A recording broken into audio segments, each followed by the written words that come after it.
విశాఖ జిల్లా అరకు మండలం గన్నెల అటవీ ప్రాంతంలో ఎదురు కాల్పులు దద్దరిల్లుతున్నట్టు తెలుస్తుంది. పోలీసులకు మావోయిస్టుల మధ్య ఎదురు కాల్పులు జరిగాయని, ఈ ఘటనలో 2 మావోయిస్టులు మృతి చెందారని స్థానికులు చెబుతున్నారు.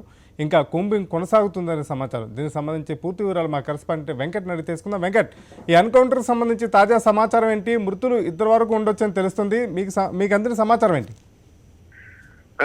శ్రీహరి, ఈ అరకు వ్యాలీ మండల సమీపంలోని ఈ గన్నెల అటవీ ప్రాంతంలో తెల్లవారుజామున ఎదురుకాల్పులు మావోయిస్టులకు పోలీసులకు మధ్య ఎదురుకాల్పులు జరిగినట్లు పోలీసులు అయితే నిర్ధారించారు.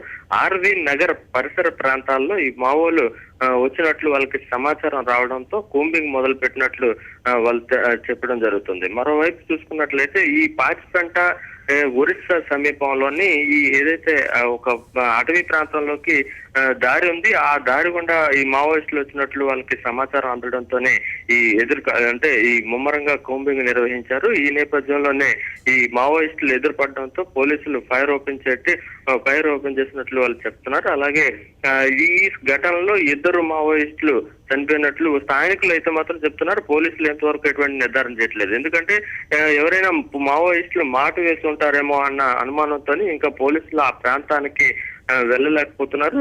మరి కాసేపట్లో ఈ మరో బలగాలను దించినాక మొత్తం ఈ పూర్తి సమాచారం ధృవీకరించే అవకాశం మనకు కనిపిస్తుంది. Srihari, okay, thank you Venkat.